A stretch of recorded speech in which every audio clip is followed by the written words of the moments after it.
आप बीती, मजा या सजा, एक रात में बदली मेरी जिंदगी।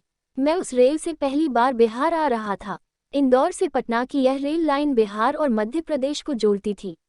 मैं मस्ती में दोपहर के 2 बजे चढ़ा, लेकिन 13-14 घंटे के सफर के बाद वह एक हादसे का शिकार हो गया।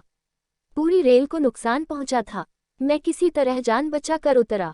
मुझे कम ही चोट लगी थी। मुझे पता नहीं था कि अब मैं कहाँ हूँ कि तभी एक बूढ़ी अम्मा ने मेरा हाथ थाम कर कहा, बेटा, अम्मा से रूठकर तू कहाँ भाग गया था। मैंने चौंक कर पीछे की ओर देखा। तकरीबन 64-65 साल की वे अम्मा मुझे अपना बेटा समझ रही थी। फिर तो आसपास के सारे लोगों ने मुझे बुधिया का बेटा साबित कर दिया। मुझे जबरदस्ती बुधिया के घर जाना पड़ा। उस बुधिया के बेटे की शक्ल और उम्र पूरी तरह मुझसे मिलती जुलती थी। चलो, थोड़ा मजा ले लेते हैं, मैंने मन ही मन सोचा। रात को खाना खाने के बाद जैसे ही मैं सोने के लिए कमरे में पहुंचा तो चौंक गया। बुधिया की बहू गर्मागरम दूध लेकर उसके पास आई। वह भरपूरे बदन की सांवले रंग की औरत थी। अब मैं कभी आपसे नहीं लड़ूंगी, आपकी हर बात मानूंगी, वह औरत मुझसे लिपटते हुए बोली। क्यों, क्या हुआ था? मैंने बड़ी हैरानी से पूछा। आप शादी के 2 महीने बाद अचानक गायब हो गए थे। सबने आपको बहुत ढूंढा, पर आप कहीं नहीं मिले। इस गम में बाबूजी चल बसे, वह रोते हुए बता रही थी। मैं सब भूल चुका हूँ, मुझे कुछ याद नहीं है, मैं किसी को नहीं पहचानता, मैं शांत भाव से बोला। उस औरत ने रात को मुझे भरपूर देर सुख दिया। सुबह के तकरीबन 8 बजे मेरी नींद खुली। मैंने ब्रश करके चाय पी। दिन में पता चला कि मैं दुकान चलाता था। मैं दिन भर में अपनी इस जिंदगी के बारे में काफ़ी कुछ जान गया।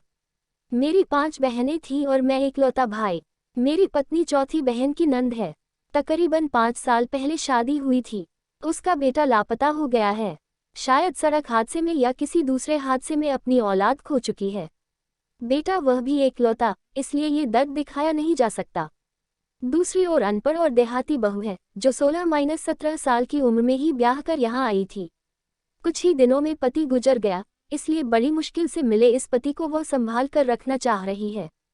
कितना भी बड़ा हादसा हो, सरकार बस एक जांच कमीशन बिठा देगी। इससे ज्यादा करेगी तो इस पीड़ित या उसके परिवार को 2-3 लाख रुपए का मुआवजा दे देगी। मगर उसे न तो मुआवजा मिला था, न ही लाश। वैसे भी जनरल डब्बे में सफर करने वाले लोगों की जिंदगी की कोई कीमत है क्या? काफी दिन न मिलने के चलते उसने मरा मान लिया था। क्या पता कहीं जिंदा हो और लौट आया हो। उस हादसे में क्या पता याददाश्त चली गई हो, इसलिए सास बहू दोनों ही अपने अपने तरीके से मुझे याद दिलाने की कोशिश में थी। 2 दिन बाद ही सभी बहनों और बच्चे आ गए। अम्मा, ये तो अपना ही भाई है, चौथी बहन उसे ढंग से देखते हुए उसके हाथ पैरों को छू कर बोली। क्या मैं अपने साले को नहीं पहचानता? पक्का वही है। मुझे तो शक की कोई गुंजाइश ही नहीं दिखती है। मनोहर, मैं तेरा तीसरे नंबर का जीजा हूँ, साथ ही तेरी पत्नी का बड़ा भाई भी। जीजा उसके कंधे पर हाथ रखते हुए बोल उठा। जी कहकर मैं चुप हो गया। बस मैं सबको बड़े ही ध्यान से देख रहा था, मानो उन्हें पहचानने की कोशिश कर रहा हूँ। अरे अम्मा, ये हादसे में अपनी याददाश्त बिल्कुल ही खो बैठा है। बाद में इसे सब याद आ जाएगा, इतना कहकर उसकी बहन उसका हाथ सहलाने लगी। मैं इंदौर में अकेला रहता था, वहीं रहकर छोटा मोटा काम करता था, जबकि यहाँ उसे पत्नी भरा पूरा परिवार मिल रहा था। मैं मनोहर का हूबहू था। पास पड़ोस वालों के साथ साथ सारे नाते रिश्तेदार मुझे मनोहर बता रहे थे और याददाश्त खोया हुआ भी। पत्नी एकदम साए की तरह मेरे साथ रहती ताकि मैं दोबारा न भाग जाऊं।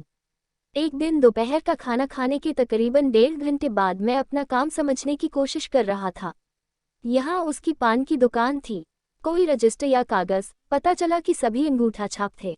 बस मनोहर 10वीं फेल था। अब कैसे बताऊं कि मैं बीटेक हूँ, लेकिन छोटा मोटा चोर हूँ। मोटरसाइकिल पर मास्क लगा कर जाना, औरतों के जेवर उड़ाना और घरों में चोरी करना मेरा पेशा है। मगर इस परिवार में सभी सीधे सादे हैं। उसकी तीसरे नंबर की बहन ने पूरे 5 तोले का सोने का हार पहना हुआ था।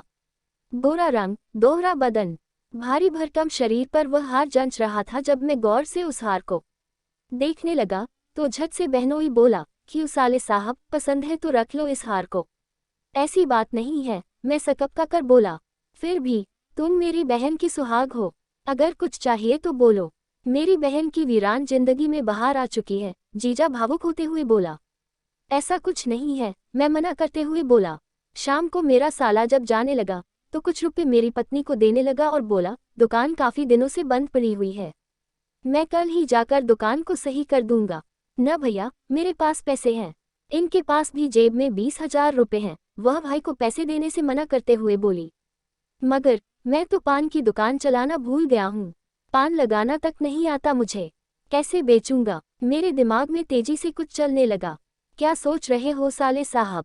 जीजा मानो मेरे चेहरे को गौर से पढ़ते हुए बोला, पान की दुकान मैंने कभी चलाई नहीं है, मैं तो टेलीविजन, ट्रांजिस्टर, फ्रिज सुधारना जरूर जानता हूँ, वह जीजा को समझाते हुए बोला। फिर तो हमारे पड़ोस में दुकान ले लेते हैं, 5-10 किलोमीटर में एक भी दुकान नहीं है, खूब चलेगी, जीजा हंसते हुए बोला। अगले दिन सुबह घर से तकरीबन 1.5 किलोमीटर दूर बंद पड़ी दुकान मुझे सौंपी गई, तो दिन भर में उसे सुधार कर दुकान की शक्ल दे दी। जरूरी सामान का इंतजाम किया गया। पहले दिन मैं 500 रुपये कमा कर लाया, तो बहुत खुश था। जीजा भी मेरे के काम से खुश था, वह मुझे खुद घर छोड़ने आया था। अम्मा, ये तो कुशल कारीगर है, देखो आज ही इसने 500 रुपये कमा लिए, अब तक ये 4 ऑर्डर पा चुका है, जीजा जोश में बोल रहा था। अब बेटा आ गया है ना, मेरी सारी गरीबी दूर हो जाएगी, अम्मा तकरीबन रोते हुए कह रही थी। रो मत अम्मा, मैं सब ठीक कर लूँगा, मैं पहली बार बोला था। रात को खाना खाने के बाद जब मैं बिस्तर पर सोने पहुंचा, तो पत्नी खुशी से भरी थी। अरे, आप तो बहुत ही कुशल कारीगर निकले, वह चुहल करते हुए पूछ रही थी। कुछ नहीं, बस यूं ही थोड़ा बहुत जानता हूँ। सोते समय मैं सोचने लगा, अब तक मैं चोरोचिक्का था, गंदे काम से पैसे कमाने वाला, अब मैं मेहनत से पैसा कमाऊंगा और परिवार का पेट भरूंगा। इतना सोचते सोचते उसने पत्नी के सिर पर प्यार से हाथ फेरा और बोला, मैं तुम्हें अब कभी नहीं छोड़ूंगा, कभी नहीं। इतना कहते ही मुझे सुख की नींद आने लगी। सच कहूँ तो इस सजा में भी मजा था।